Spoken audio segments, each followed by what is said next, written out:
Hello, everyone. I wanted to make a video talking about walking through our two readings for this week. So, from a theoretical perspective, we know that protest is best understood as a challenge to existing power, challenges to the existing distribution of power.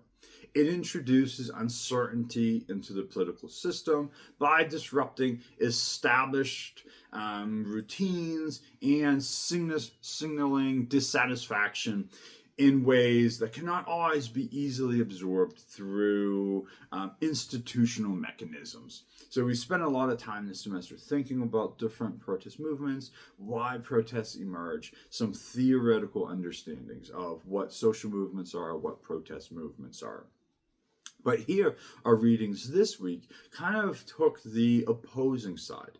For political authorities, this creates a fundamental dilemma: how to maintain order while preserving legitimacy of the regime in a system that formally protects participation.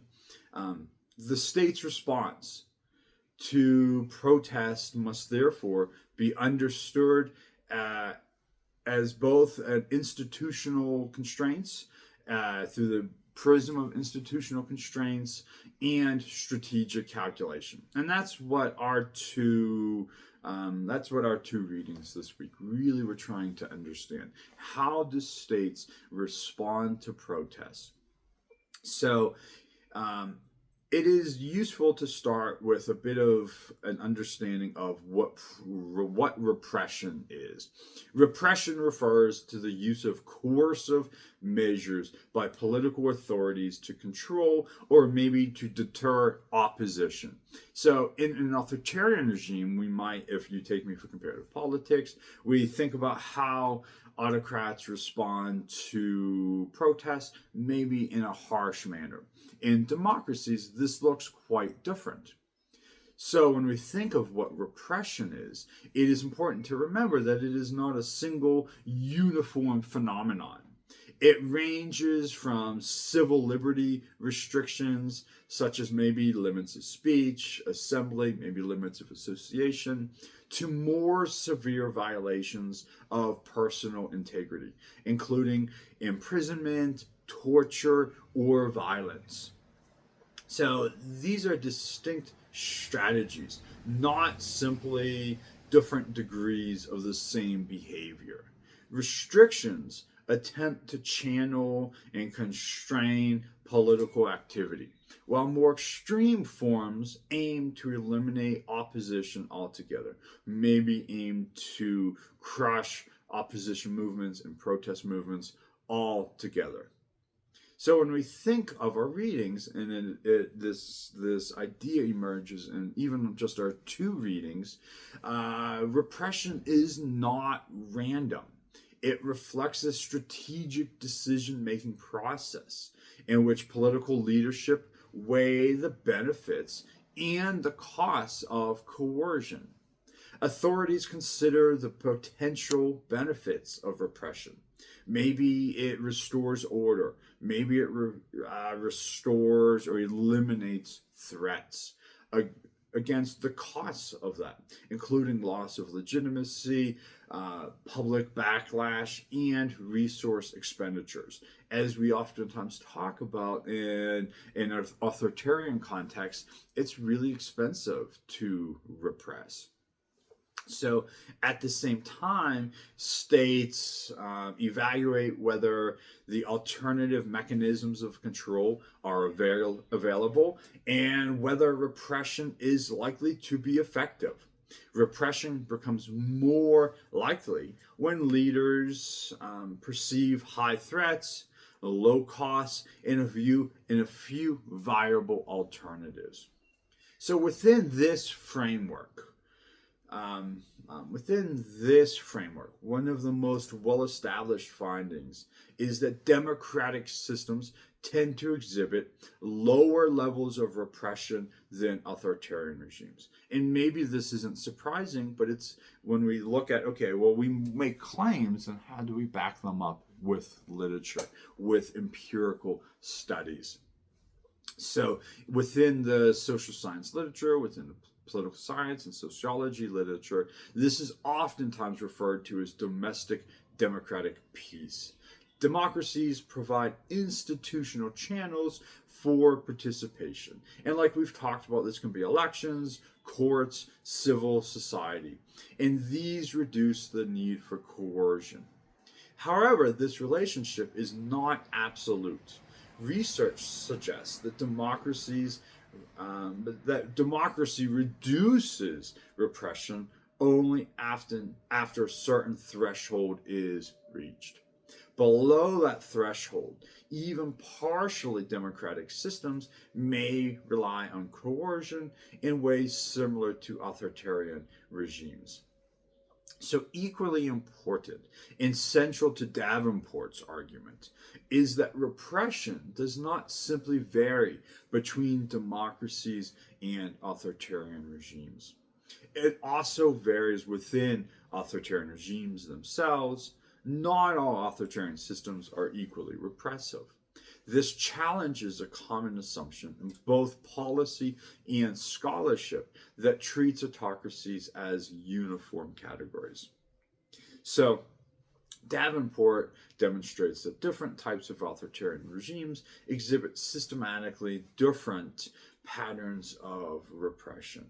So when we think of why, in an American context, we would study Davenport, it is useful to understand how repression works and how states respond, oftentimes through coercion, other times through ignoring. Even in a system like the United States, where protest is formally protected, the state's response follows identifiable patterns shaped by institutional and contextual factors. So, one of the most important determinants of policing is the perceived threat posed by protests. Large scale demonstrations, protests that maybe disrupt economic activity, or movements that challenge core political institutions are more likely to provoke coercive responses. Again, not in the same manner, to the same degree that we see in some authoritarian regimes, but still provokes some state responses if they're large enough, visible enough, and it looks like they're going to be disruptive. If the protest is going to be destructive. The state is sensitive to actions, though, that appear to undermine its authority or its ability to maintain order. So it's important to understand that from the readings, many protests are the authorities simply sit on the sidelines and they don't intervene. So if we just simply look at our two readings, Davenport, when he's looking at state repression and tyrannical peace, he argues that not all authoritarian regimes repress equally.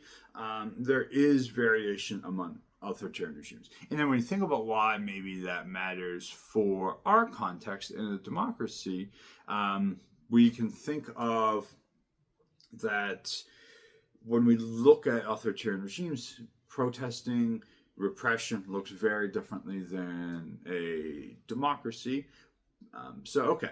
Then when we look at Earl, Soule, and McCarthy, we know that the authors say that policing of protest is oftentimes systematic, it's patterned, but it's also predictable. And it is not random or purely reactive. Central claims of the article are that state responses to protest depends a lot on protest characteristics, the group identity of those protesting, and political and institutional contexts. So we touched on determinants of policing when it comes to perceived threats. Are they more disruptive? That means if they're more disruptive, they'll probably face or experience more state response. Larger, more confrontational protests, higher likelihood of facing coercion. So our in-class activity kind of showed this. If we had small, peaceful demonstrations that were being watched by a lot of people, the state probably would stand by and not really intervene. Not really a challenge to the state power, not really a challenge to becoming a problem.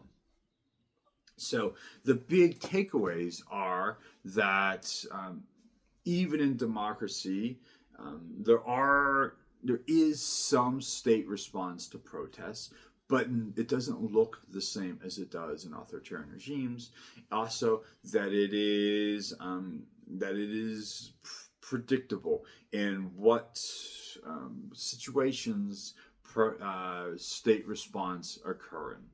So I know these two pieces were pretty theory heavy, but important to at least start to because we've been looking so much at the protest side this semester, to think somewhat about how states respond as well in an authoritarian context as well as in a democracy. Thank you.